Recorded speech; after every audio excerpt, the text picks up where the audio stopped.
Siendo las 12 horas 11 minutos, estamos en contacto con el ex jefe de gobierno de la ciudad de Buenos Aires, candidato a legislador. Este 18 de mayo me estoy refiriendo al licenciado Jorge Tellerman. ¿Cómo está, Jorge? Muy buen día. Fernando Riva aquí. ¿Qué tal, Fernando? Qué gusto escucharte. No, por favor, el gusto es mío. Bueno, De ambos, entonces. tantas charlas que hemos tenido. Así Y es. bueno, de alguna manera, Y que seguiremos teniendo, pues compartimos, entre otras, una pasión por la ciudad y sus problemáticas, pero también sus maravillosas condiciones y posibilidades. a ver, voy a empezar con algo que te escuchaba el otro día y me gustaría meter el dedo de vuelta ahí, porque me gustó mucho lo que hablabas. Bueno, obviamente tiene que ver con el tema de la semana. Vos Ujú. fuiste jefe de gobierno de una ciudad cuyo arzobispo después fue el Papa. Tuviste una relación muy buena con él.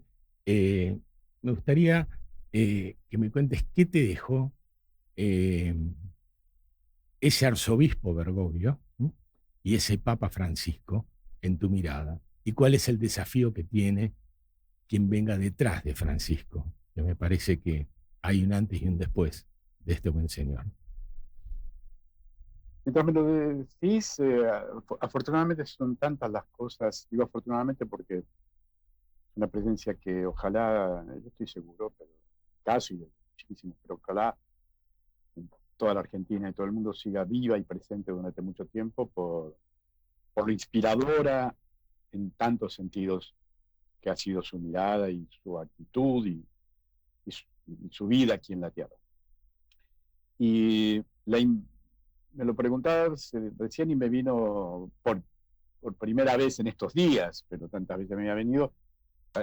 Creo que la última vez que lo vi unas semanas antes que se fuera supuestamente por unos días a Roma, cuando estaba con otros amigos ya preparando su casita allí en Flores para su Ujú. jubilación. Y unos días antes de irse a Roma, en una de mis visitas periódicas que yo le hacía para seguir conversando, yo ya fuera de la gestión, eh, él, como siempre, acompañaba hacia la puerta a sus invitados, muy, muy cálida, muy amorosa. Y, y, y, y por la conversación que habíamos tenido, él me dice: Jorge, es importante algo de lo que me quedo con algo de lo que dijiste, me dice, en la conversación. La imprescindible necesidad de hacer centro en la compasión que necesitamos todos y mucho más quienes ejercen alguna liderazgo, alguna posición pública. La idea de compasión. Mientras me preguntabas qué te quedó, me vino como un flash. Recuerdo, además, tenemos un recuerdo visual en la puerta. Me dice: qué importante, ahora vuelvo a pensarlo, me dice, la compasión. Me dice: esa es la clave, la compasión.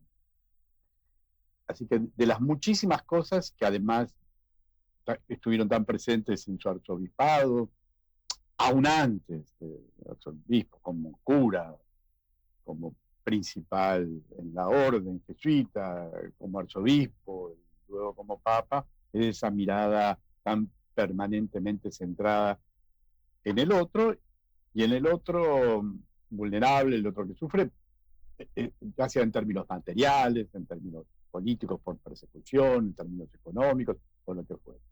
La idea de compasión, es decir, tener pasión con otro. Eso es Sí, la bueno. etimología, ¿no? Compartir la pasión, saber ponerse en el lugar del otro y juntos eh, vivir las cosas con pasión. Y me parece que como enseñanza, más que como enseñanza, como mandato a quienes eh, cumplimos lugares en el servicio público o aspiramos, como en mi caso ahora, a ocupar una banca en la elección del 18 de mayo en la ciudad de Buenos Aires para volver a meterme, a preocuparme, a pensar y a ofrecer soluciones a los problemas, pero también oportunidades a las potencialidades que tiene esta ciudad. Me parece que ese mandato de mi última charla pública. Bueno, después nos vimos, pues lo fui a visitar a Roma, pero charla individual, la última, a solas y extensa fue esa, donde me dice, la clave es la compasión. Vos has pasado por, bueno, innumerables responsabilidades, llamémoslo así, dentro de la función Qué pública. manera elegante de decirme viejo. No. La trayectoria es parte de lo que uno, de lo que uno lleva encima, ¿no? Y además, si uno tiene la virtud de aprender de cada uno de los momentos, esa experiencia es invalorable. Así que bien puede ser un halago, no un palo por la edad. Pero bueno, yo te quería preguntar, bueno, después de todo, de ser diplomático, del Colón, de todo lo que hiciste, ¿no? Jefe de gobierno, lo dijimos de entrada. ¿Qué te motiva a esta aventura? En una lista donde hay 2 ex jefes de gobierno, además. O sea, en los primeros lugares, cosa que tampoco es muy común, ¿no? Compartir eso. Me parece que la pregunta misma, o al menos anhelo que esté mi respuesta. Perdona, se había cortado por eso. Sí, claro. Respuesta a tu pregunta. En ese mismo enunciado está mi respuesta. Es una vocación de, en principio, quienes sentimos vocación por el servicio público, por intervenir en la discusión pública, en la construcción colectiva. Esto es una vocación que debe perdurarte toda la vida, independientemente de los lugares que ocupes. Y efectivamente, como dijiste, he estado en lugares supuestamente de mayor relevancia, de menor relevancia, pero sí me interesa, y aún desde el llano, ser alguien que participa en la discusión pública, en la construcción pública de la vida de una comunidad.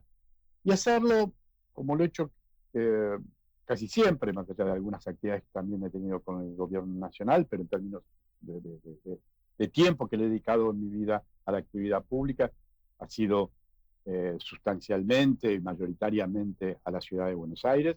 Me parece que es uno de los, que además es uno de los lugares, tu ciudad, el espacio donde convivís con tu semejante, donde lo conoces porque lo viviste toda tu vida, o en todo caso deberías conocerlo y deberías haber vivido toda tu vida si aspirás a ocupar un lugar de relevancia en la política local, cosa que lamentablemente últimamente no es muy así, en algunos lugares debería hacerlo.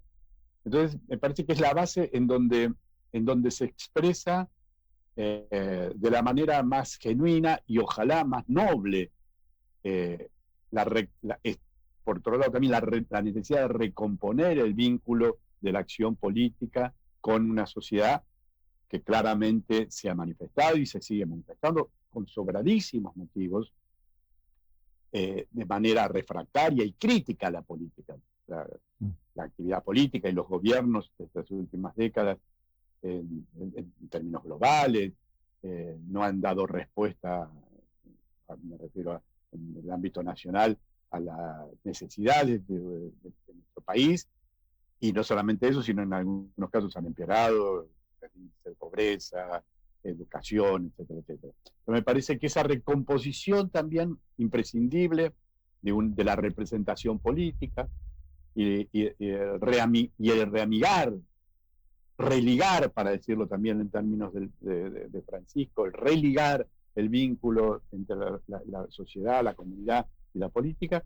Me parece que la ciudad, lo local, la política local, es el ámbito más importante, y en unas elecciones que afortunadamente son separadas de las nacionales, donde claramente podés elegir eso, quiénes son las mujeres y los hombres que querés que se sienten allí en la legislatura, a partir de este 18 de mayo de la elección, que se sienten en la legislatura luego para discutir de qué manera resolvemos desde el pensamiento político local tus problemas locales, desde la higiene urbana, el transporte, la educación, la salud, las políticas culturales, el desarrollo económico del lugar. El ámbito estupendo, esencial, donde eso se realiza, es en los gobiernos locales, en las legislaturas locales y en los gobiernos locales, y luego te quedará tiempo, sin duda, también a esta otra decisión importantísima en octubre, de elegir y tomar partido, si estás a favor de Milei, si estás o crítico, si estás a favor de Cristina, o sos crítica. Las grandes discusiones nacionales, sin duda, los latinoamericanos son importantísimas, son después en octubre. Ahora en mayo tenemos que elegir por las mujeres y los hombres a los que sabemos que le han dado su pasión, su pensamiento, su tiempo, su vida pública y privada a la ciudad y la conocen.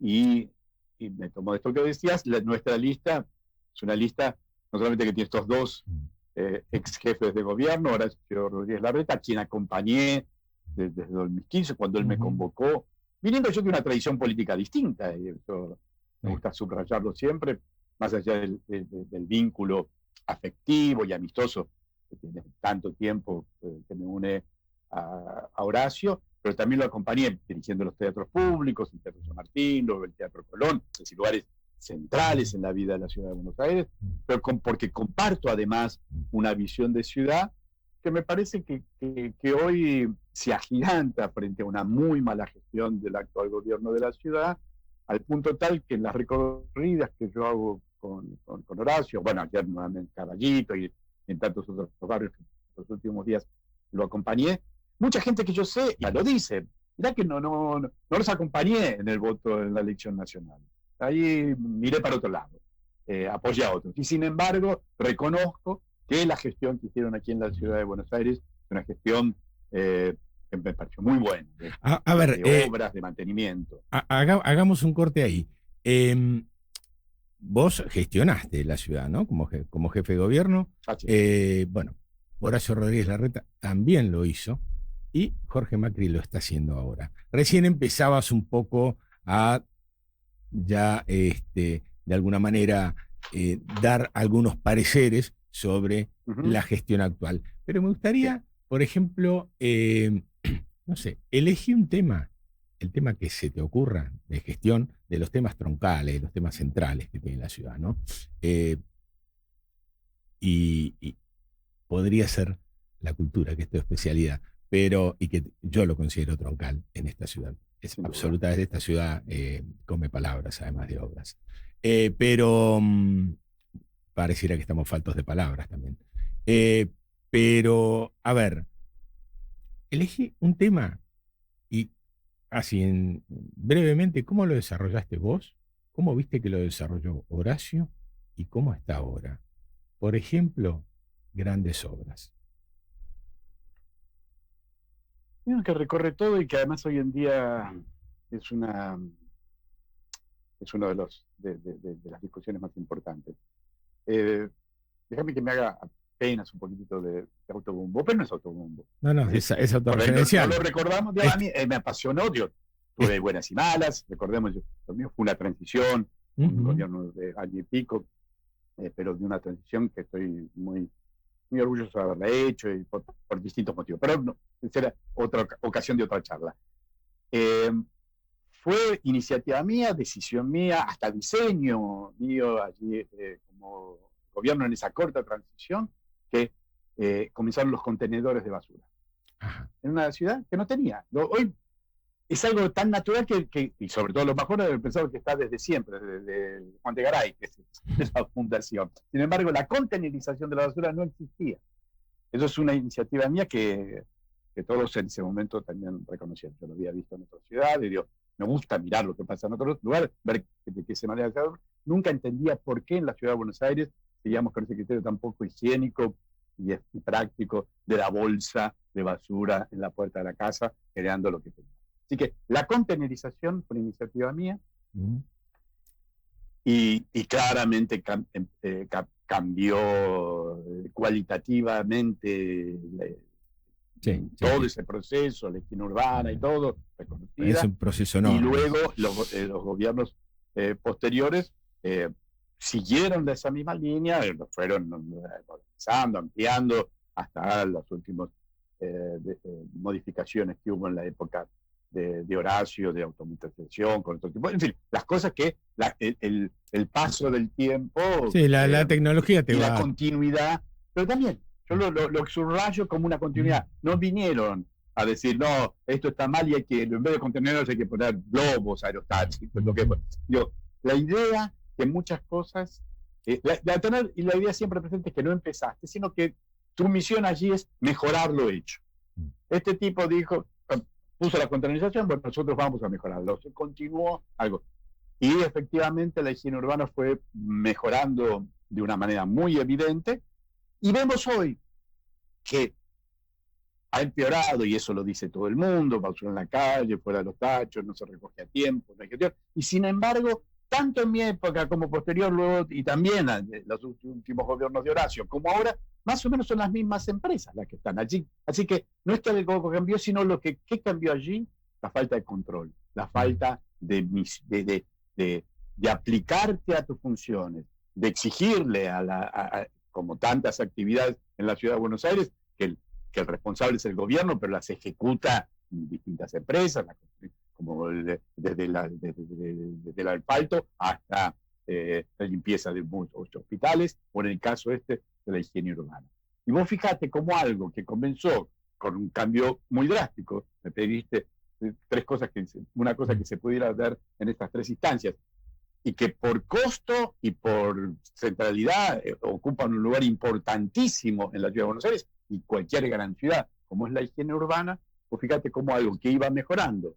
De la bolsa de basura, me tocó a mí, la contenerización. Luego el mejoramiento de ese mismo procedimiento, siempre los mismos actores que iban cumpliendo con eso, porque se los exigía, se los miraba, se los apretaba, de comillas, cuando había que hacerlo, si veías que algo no estaba funcionando bien, o los reclamos que te hacían llegar los vecinos, inmediatamente lo trasladabas, y ves hoy un servicio que te decepciona, un servicio con déficit, cuando se trata de los mismos actores. Entonces ahí te ponen en evidencia que la diferencia te la hace la comprensión que tenés de la ciudad, pero el método y la aplicación que tenés a la gestión. Dos cuestiones que en este programa son centrales. Vuelvo prácticamente semanalmente con ellas. La primera, la gente en situación de calle. Algo que creo que es concurrente, la responsabilidad entre el gobierno nacional y sus políticas y el gobierno local y su incapacidad de alguna manera abordar, aunque sea parcialmente, algo que realmente te duele en el alma. Lo que antes eran, el ciruja de aquella calle, entonces, bueno, ahora son todas las calles, todos los barrios, ya no es el ciruja, es la mamá con los 3 chicos. Y bueno, todo ese problema, decime que tenés alguna idea para, de alguna manera, solucionar eso. Sin duda, y además, bueno, nuevamente se recordará, en principio, la pobreza no empezó hace meses. La pobreza final, se incrementó. Con urbano, a pesar de los índices, ¿no? ¿Cómo? A pesar de los índices, se incrementó, está claro. Se incrementó, aunque también hay que recordar que este último año, por estas cosas, desde alguna perspectiva mejoró y ha descendido el nivel de pobreza, aunque que sigue siendo escandaloso. Tener alrededor del 40%, un país como Argentina que tenga un 40% de pobreza, pero nuevamente esto es para otra charla. Es un escándalo no solamente para los 40% de pobres, sino para todos los habitantes de Argentina. Sí, claro. Deberíamos vivirlo nuevamente como una de nuestras enormes vergüenzas, tener este nivel de poder. Pero digo, esta situación no se ha modificado y sin embargo vos ves otra cosa. ¿Por qué? Porque hay unas mujeres y unos hombres maravillosos en la ciudad de Buenos Aires, son unos programas, nuevamente, en los que yo estuve involucrado en su momento, en su creación, ahí en esa época llamada Presente, etcétera, etcétera, donde vos desarrollás desde paradores para gente en situación de calle, porque nuevamente, bueno, no tenés que pensar cómo gobernar una ciudad en situación ideal, sino tenés que ser capaz de gobernar tu ciudad, a la que vos te sometiste a eso, porque querías hacer eso, en las condiciones que te toque.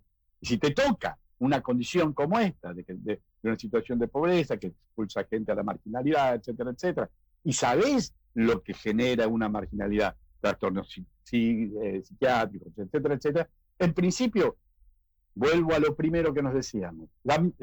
Si no pones en el centro la compasión, no resuelves el problema. Si empezás con esta idea de fisura, de por la galería, para ver cómo te pones a la moda de un lenguaje, como decías, una época en que nos faltan tantas palabras y también nos sobran tantas palabras malas, las palabras feas, tantas palabras que degradan al otro. Nos faltan las del amor y nos sobran las de la degradación, lamentablemente. Entonces, en principio tenés que ver eso como un problema no estético. No, yo no voy a volver a referirme a las barbaridades que ellos mismos se dieron cuenta en el gobierno y que reconocen como un error que tuvieron que sacar cuando abordaban ese tema diciendo estamos limpiando la ciudad, sacando a la gente de la calle, limpiando, una cosa que te vinculaba a las peores decisiones políticas de la historia de la humanidad, ¿no? Las limpiezas étnicas. En principio, abordarlo con compasión. Desarrollar tus palabras. Son cosas para las cuales la ciudad tiene recursos. Vos tenés que desarrollar, ver cada caso es distinto. Una cosa son esas familias que ves, lamentablemente, estos últimos tiempos, hace tiempo, expulsadas recientemente y que se han quedado transitoriamente, ojalá en algunos casos, pero donde ves esos grupos familiares que hasta por la forma te das cuenta rápidamente y en el contacto con ellos, que hasta hace tiempo estaban en una situación no tan precaria. Ese es un abordaje. Otro, efectivamente, aquella persona que ya hace tiempo está en una situación de calle, de marginalidad, que también tiene problemas eventualmente que requiere un abordaje de salud mental, que también tenés grandes y muy buenos especialistas y buena gente de dedicarse a eso. Yo salía con ellos, con esos equipos. Yo me acuerdo que muchos están ahí para googlearse en los archivos. Salíamos para saber quiénes eran, no solamente cuántos eran, sino quiénes eran las distintas modalidades. Así que vos tenés que abordar eso y no decir, bueno, ¿qué voy a hacer? Me tiran la gente del Gran Buenos Aires. Yo cuando escucho ese tipo de cosas, realmente, no voy a decir indigno porque me parecen esas poses que como los políticos se indignan, también me molestan. Si no me da bronca, yo creo que no puedes hacer esas cosas. Efectivamente, sabemos que la pobreza y la marginalidad tiene que ver y se va a revertir sin duda cuando las condiciones económicas mejoren y el desarrollo, etcétera, etcétera. Pero mientras tanto, vos gobernás un territorio en donde vos tenés esas circunstancias, tenés que abocarte de una forma completamente distinta, tenés personal, tenés recursos humanos que lo pueden abordar, tenés recursos materiales, si necesitas mejorar la logística de tus paradores, tenés que hacerlo, tenés que generar condiciones en esos paradores de dignidad para que efectivamente puedan ir eventualmente familias a pasar el tiempo hasta tanto encuentran la forma de resolver el problema. Tenés que dedicarle a eso. Y efectivamente son cosas que no mostrás. Son recursos y tus obligaciones para esa gente resolver los problemas y también para generar las condiciones de convivialidad que requiere, porque efectivamente son situaciones que van en contra de la idea de la convivencia en una ciudad, que es el elemento central que todos tenemos que tener como objetivo. ¿De qué manera mejoramos la convivencia entre nosotros? Que eso incluye todo: seguridad, belleza, cultura, disfrute, preocupación, responsabilidad. La convivencia incluye todo eso. A ver, Jorge, bueno, obviamente se nos acabó el tiempo. Yo, de cualquier manera, siempre es una posición de esta productora no cortar, desarrollar los conceptos, poder disfrutar al invitado, sobre todo para que lo disfrute toda la audiencia, ¿no? Y que lo tengan, ¿no? Uno puede tener acceso capaz que a charlas que toda la audiencia no tiene la misma posibilidad de hacerlo. Así que, bueno. Invítame otra vez y yo prometo dar respuestas más cortas. No. Esta vez es así y la próxima ya veremos. Lo nuestro es muy zen, ¿viste? Se define siempre sobre la marcha. Te agradezco mucho tu tiempo, ¿sí? Al contrario. Bueno, ya nos volvemos. Gracias por este espacio para poder expresar. No, por favor. Era Jorge Tellerman, ex jefe de gobierno de la ciudad de Buenos Aires.